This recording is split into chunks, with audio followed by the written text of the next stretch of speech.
Voces y trazos. Qué alegría sentirnos en sintonía. Papel y lápiz.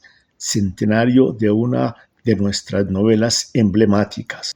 José Eustacio Rivera, La poesía en la vorágine. Juan Carlos Moyano Ortiz. José Eustacio Rivera es un referente insolayable en el panorama de la literatura latinoamericana. Su aporte trasciende la escritura y se incorpora a las magnitudes del imaginario colectivo, algo excepcional en medio del olvido constante que nos caracteriza. En el siglo XXI la vorágine sigue siendo reveladora y sus personajes forman parte de una historia que bien podría suceder en nuestros días y que nos habla de un país acostumbrado a los despropósitos del amor y la demencia en medio de la incertidumbre. La vorágine y 100 años de soledad nos delatan como habitantes de territorios regidos por la magia y la tragedia. García Márquez se involucra con el espíritu caribeño y el poeta huilense lo hace desarrollando la fuga de Arturo Cova y Alicia a través de las llanuras orientales y luego por el intrincado laberinto de la selva.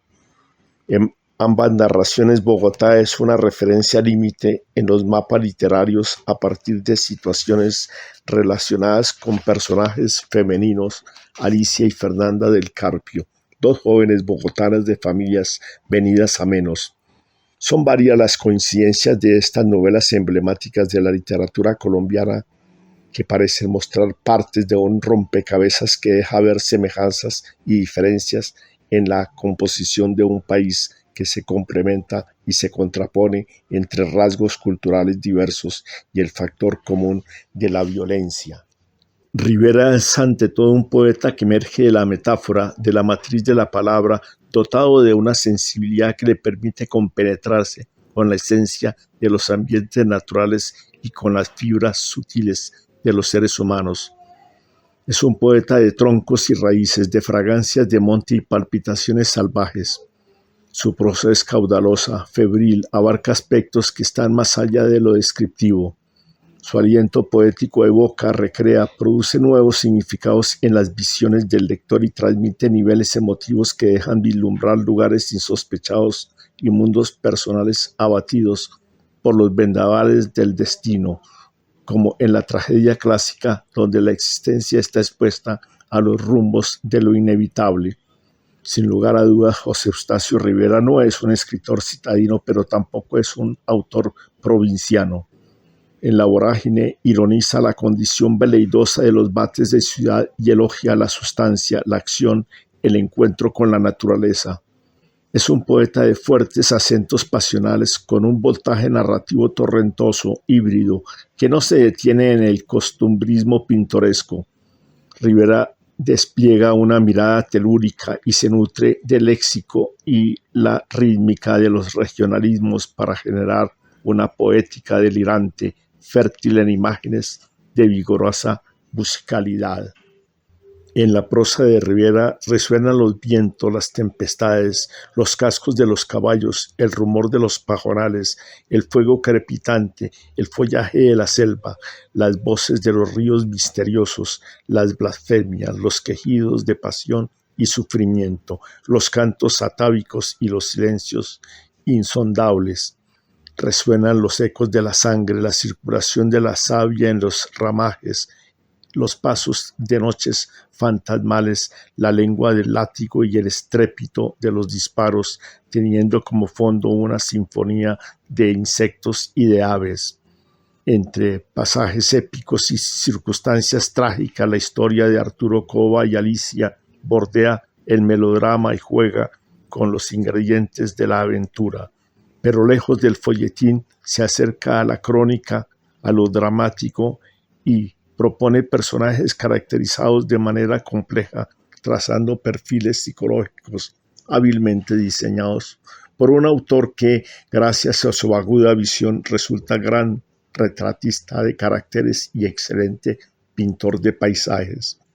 Muchas veces leyendo la novela es posible imaginarse una película. Hay algo de cinematográfico en la poética narrativa de Rivera. La acción dramática, los personajes al borde del remolino, las secuencias de imágenes contundentes que brotan de cada página. El primer libro de Rivera, Tierra de Promisión, permite percibir un poeta aplicado capaz de expresarse con estructuradas versificaciones acordes con las reglas del soneto. Un parnasianismo tardío, dijeron algunos, con ambigüedades estilísticas, donde se aparean los rastros del romanticismo, la épica costumbrista, un modernismo criollo asociado con una especie de neoclasicismo decimonómico, algo propio de un ambiente parroquial regido por el agro, la nación conservadora y los contrastes de un progreso incompleto palpable precisamente en los frutos de la cultura. En ese momento su escritura suena desfasada en el tiempo, en los árboles del siglo XX, con la industria despuntando entre el desenfado de lo nuevo y las rupturas vanguardistas, aparece un poeta que le canta a la selva, a la montaña, a la llanura, a los potros, a los pájaros, a los ríos, a los elementos. Un hijo del monte, un grávido río, un bardo que dialoga con las fuerzas naturales y encuentra símiles que identifican las emociones con latitudes verbales ricas en colores, en sonidos, en los signos penetrantes de la poesía, donde lo indescifrable es nombrado. Si pensamos en las tergiversaciones de León de Greiff o en Suenan timbres de Luis Vidales, tal vez entendamos cierta anacronía estilística que formaba parte de esa especie de limbo poético en el que se había movido nuestro poeta. Sin lugar a dudas estaba contra la corriente y escribía de una manera que no hallaba concomitancia con la estética de los tradicionalistas de la generación del centenario y se mostraba lejana de los temerarios exponentes de la generación de los nuevos. El poeta Carlos Fajardo plantea que Rivera es un escritor umbral que se sitúa en un punto de la literatura colombiana que permite ver con claridad los rumbos y los ciclos que convergen en las primeras 2 décadas del siglo XX. Es inevitable la pugna entre los intereses de un pasado que se resiste a perder sus privilegios y las perspectivas de cambios que sobrevienen con la arremetida de los mercados internacionales y el poderío de centros financieros que determinan los esquemas productivos de naciones subalternas. En ese contexto, Rivera oscila entre las épocas y lo estremece las convulsiones de una historia de guerras civiles, injusticias e impunidades. Lector de D'Annunzio, Zorrilla, Espronceda, Unamuno, Ibsen y Dante a través de la Divina Comedia en la versión de Miguel Antonio Caro. Tenía afecto por los románticos hispanos y admiraba los versos tormentosos de Rafael Pombo, los que ya casi nadie lee y por los cuales no suelen recordarlo. Su formación como abogado, el carácter introspectivo, la mentalidad del hombre vigoroso que elogiaba la aventura de vivir y su inclinación humanística lo situaron como un intelectual cuya honestidad le impidió manejar mejores posiciones en la jerarquía de las figuras públicas.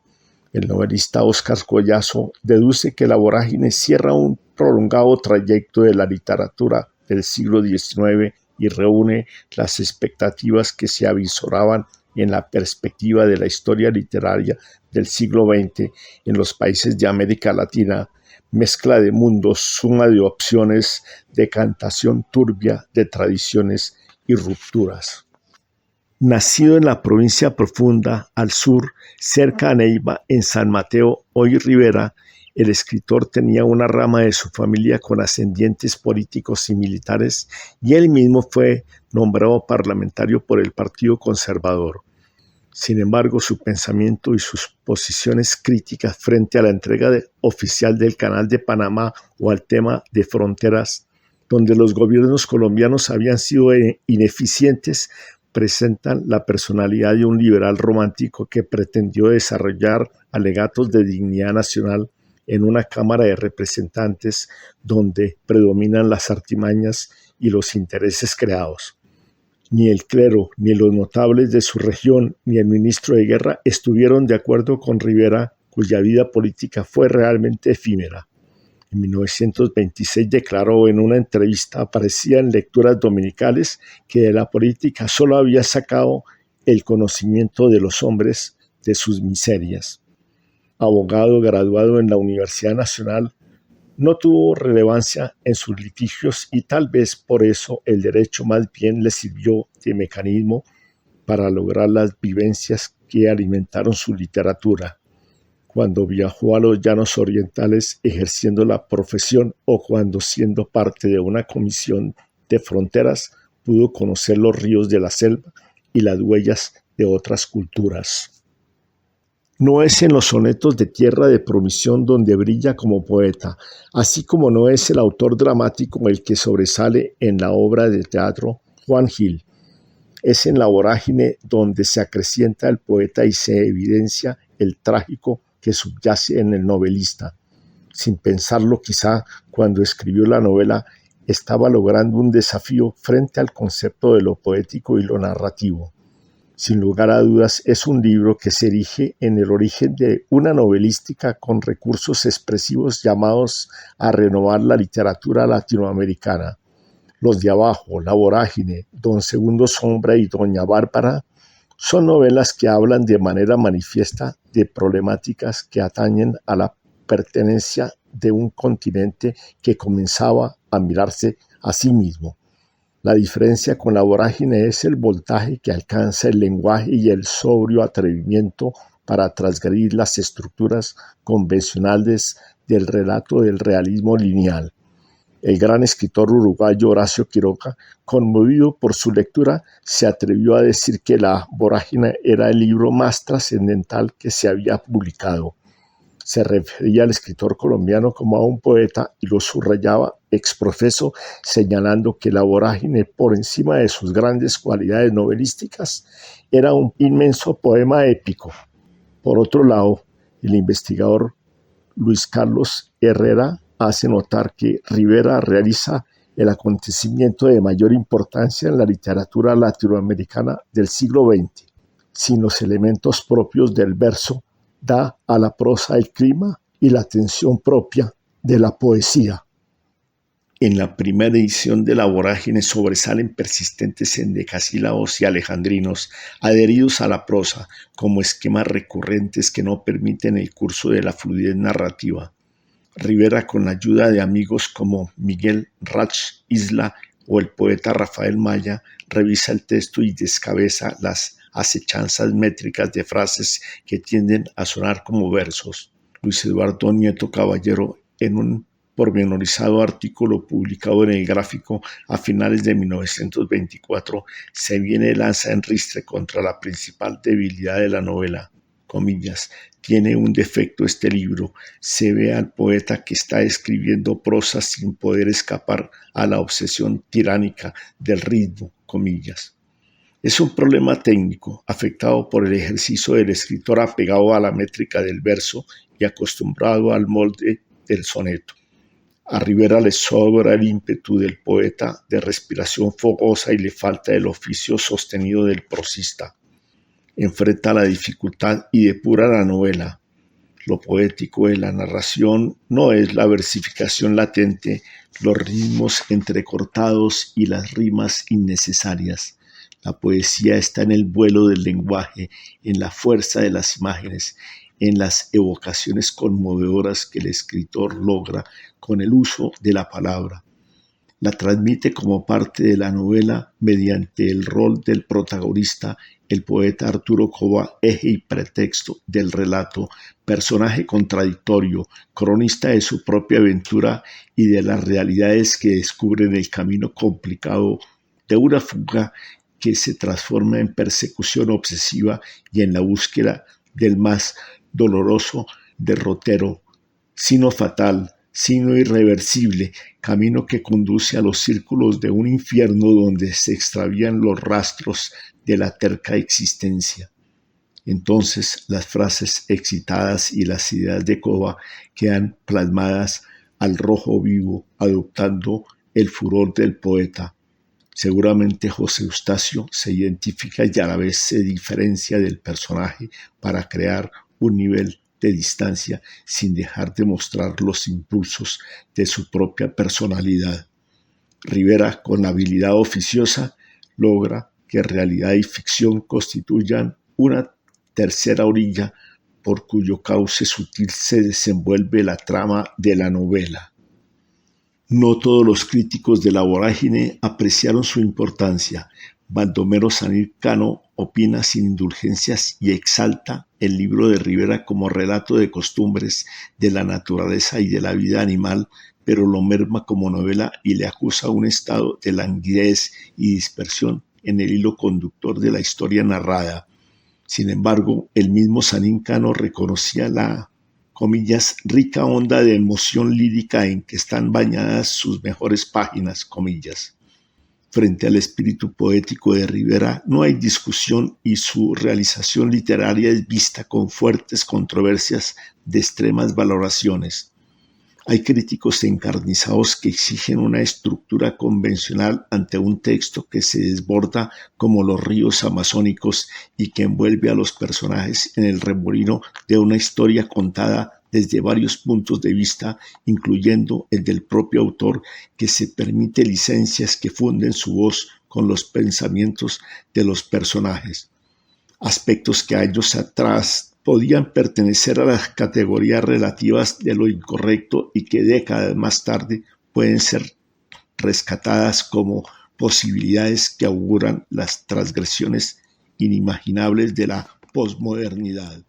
Ahora, cuando hay una vasta perspectiva de la narrativa latinoamericana que se ha cualificado en proporciones extraordinarias y que presenta un cúmulo considerable de variantes estilísticas como expresión de un continente acrisolado que ha germinado desde sus parajes entrañables, se puede analizar la importancia de una novela que desde su nacimiento se volvió paradigma de las grandes novelas de la selva. Lo cierto es que Rivera no puede prescindir de la pulsación interna de un lenguaje que rompe el dique de la lógica prosaica y se estremece con el furor portentoso de las acciones relatadas. El ritmo de la palabra permite sentir de manera vivida la relación entre el escritor y lo narrado. En ese sentido, la poesía se vuelve el ánima palpitante de la narración misma y emerge la hipérbole, la exuberancia, lo cromático, las compulsiones del paisaje y las percepciones del poeta, que son la materia primordial para entretejer los tupidos senderos de la dinámica intravenosa del relato, que se desliza entre la ficción, la crónica, la denuncia y la realidad, todo cohesionado por la poética de un autor que supo reunir atributos y defectos para escribir una obra imperecedera de memoria profusa y estructura polifónica, como lo argumenta Rafael Humberto Moreno Durán, que comprendió los desórdenes y las dispersiones de la vorágine como elementos de una partitura de timbres múltiples y acordes que giran en el vórtice de una estructura casi imperceptible que va ligando los pasajes y las anécdotas con las conciencias y los sentimientos de los personajes, que rápidamente giran en torno a la voracidad de la manigua para ser succionados por la fuerza letal del fatum selvático. Coba, Alicia, el hijo de ambos y los amigos cercanos son devorados por la selva sin espacio para la esperanza. Arturo Coba posee la noción romántica del héroe fallido, encarna la parábola del viajero y del fugitivo que cae en la trampa de sus propios espejismos. Es probable que Rivera no conociera directamente la poesía de los simbolistas e ignoramos si supo de la vida y pasión de Arturo Rimbaud, pero su personaje no escapa al derrotero maldito del traficante de Abisinia y lleva el mismo nombre del Enfant de Charleville. La virtud del escritor le agrega al personaje la carnadura genuina, insensatez, carácter vulnerable, la fantasía del heroísmo, los conflictos interiores, las bajas pasiones, las minucias de la psiquis y las palabras de poeta que lo humanizan y lo acercan a la indefensión del que no puede con sus fantasmas y apenas logra rehacerse gracias a la confianza en lo poético. Arturo Coba está enfermo y sin que medie su temperamento corajudo, se hunde en el fracaso atacado por fiebres tropicales, delirante, aprisionado en el infierno dantesco. Rivera es un hábil estratega del relato y los lectores terminan familiarizados con los personajes y sus desdichas. Hay quienes dicen, en las regiones del Orinoco o del Bichada, que alguna vez escucharon a Clemente Silva contando la historia del poeta que se había extraviado para siempre en el último círculo de la vorágine. También se comenta que Arturo y Alicia habían echado raíces en el Alto Inírida. Hay personas que no han leído la novela pero han escuchado la historia y se refieren a la indiecita Mapiripana como entidad mágica que puede transmitir maleficios a quienes destruyen la selva. La vorágine tiene personajes inmortales incrustados en la tradición oral. Además, es un texto que no pierde vigencia y las atrocidades que revela siguen repitiéndose en el corazón del Amazonas. Genocidios, devastación de la naturaleza y lucha sangrienta por el oro blanco. Oro blanco era el nombre que le daban al látex y ahora lo usan para referirse a la cocaína. Por otro lado, sin la vorágine como referencia estaría incompleta la gran saga de la novela latinoamericana. Sin duda la vorágine es un hito que marcó cierto perfil en la concepción de la narrativa. Luego vendrían novelas ejemplares como Macunaíma, Los pasos perdidos, Los ríos profundos, La casa verde y una enorme lista de grandes obras que actualmente constituyen el memorable caudal novelístico de Latinoamérica. Rivera es un poeta conectado con lo social y con la naturaleza y sin necesidad del discurso ideológico permite redescubrir un momento histórico que, de otra manera, aún permanecería en la fosa común de la amnesia nacional. Cuando el general Reyes entregó buena parte de la Amazonía para la explotación cauchera, consideraba que estaba haciendo algo por un territorio incivilizado e inoficioso. Pero los beneficiarios fueron su propio hermano, su familia y reconocidos empresarios asociados con multinacionales interesadas en responder a la gran demanda internacional de caucho. Los decretos fueron acomodados a los intereses económicos y el poder ciego, incapaz de calcular la importancia verdadera de la selva, prefirió las mezquinas prebendas y emitió patentes de corso que permitieron que extranjeros y colombianos bien relacionados con las autoridades impusieran la violencia y las leyes de la muerte, atentando contra los indígenas y los colonos pobres, practicando la esclavitud y destruyendo la flora y la fauna sin responsabilidad alguna. Esta etapa vergonzosa de la historia sigue en la impunidad y todavía no se ha resarcido a las comunidades indígenas que fueron sometidas al exterminio casi definitivo y que lograron sobreponerse a todas las bonanzas. En ese sentido, Rivera condensa memoria acerca de la barbarie en las caucherías e integra asuntos históricos a la ficción literaria, como hace García Márquez en Cien años de soledad con la masacre de las bananeras y con las guerras civiles de coroneles que terminan atacando lo que antes defendieron. Pocos autores han conseguido una relación tan fuerte con la naturaleza. El verbo de Rivera le concede aliento a la magia de los gigantes arbóreos y a la red de serpientes fluviales que surcan la música de la espesura. Las presencias míticas, las supersticiones, la percepción enfebrecida, los sueños que le permiten a la realidad coexistir con los devaneos oníricos. Y junto a esto, el escritor que había escuchado bien a los peones y a la gente común y portaba el conocimiento de una oralidad generosa en vocablos y deciles salpimentados con sabiduría popular. Sus contemporáneos prefirieron las elucubraciones retóricas mientras añoraban los ámbitos londinenses y las tertulias de los salones parisinos.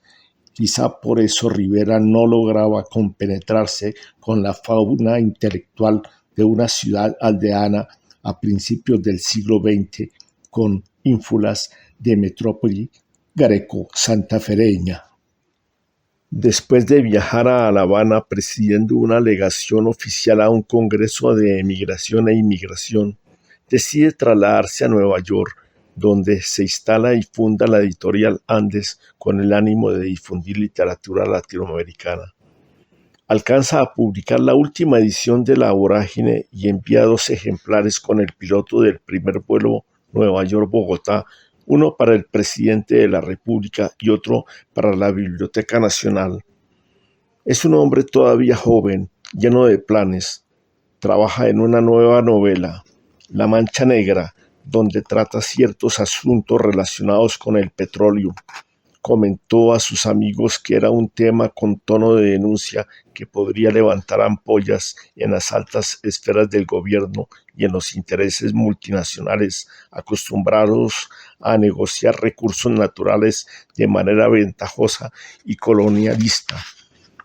Sin embargo, antes de terminar la novela, José Eustacio Rivera muere a los 40 años el 1 de diciembre de 1928 en un hospital de Nueva York de una manera que nunca se esclareció médicamente. No aparecieron los resultados de la autopsia y un cierto suspicaz misterio quedó flotando en el ambiente. El cuerpo diplomático de Colombia reaccionó de manera tardía y varias semanas después el poeta, embalsamado y cianótico, fue despachado en un barco de la tristemente célebre United Fruit Company rumbo a Barranquilla, según escribe Isaías Peña Gutiérrez, donde interpretaron retratas fúnebres en su memoria antes de trasladar el féretro a un vapor que remontó las aguas del río Grande de la Magdalena. La gente salía a la ribera a despedir con pañuelos blancos a José Eustacio, ese hombre que fue un río caudaloso en la fecunda topografía de la literatura colombiana. 38 días después de fallecido, sus despojos llegaron por tren a la estación de La Sabana en Bogotá. Le rindieron honores en el Capitolio y fue sepultado entre las tumbas ilustres del Cementerio Central el 7 de enero de 1929. La vorágine es cicatriz profunda, rasgo de identidad, historia inolvidable. Su dimensión poética ha logrado permear los pasos del tiempo y en el siglo XXI sigue siendo una novela imprescindible que nos habla de nosotros mismos. Revista Casa Silva, número 22, 2008. Lectura efectuada del libro de Juan Carlos Moyano Ortiz, Palabra y herejía, ensayos, transgresiones y destinos, Sociedad de la Imaginación 2023, páginas 131 a 140. Al final de la publicación, su editor, Milcíades Arévalo, ha escrito una semblanza del autor. De ella leemos el siguiente fragmento. Juan Carlos Moyano es un escritor, un artista de las tablas, un dramaturgo y un gran director teatral que ha llevado a escena obras inolvidables como Mima Mata, la más reciente, y otras como La cabeza de Gucup, Memoria y olvido de Úrsula Iguarán, Los demonios, ritos del retorno o las trampas de la fe, Las troyanas, El enano, Sexus, La bruja o El sueño de las tormentas, Crónica de viaje al país de los Tarahumara, Los ejércitos, La vorágine, Los 5 entierros de Pessoa. Obras que le merecieron el Premio Nacional de Dramaturgia 2021-22 del Ministerio de Cultura. Locución: Arturo Neira Gómez. Muchas gracias por la sintonía. A continuación, Bambuco Indio, Pedro y Víctor Ricardo Torres Beltrán, compositor e intérprete.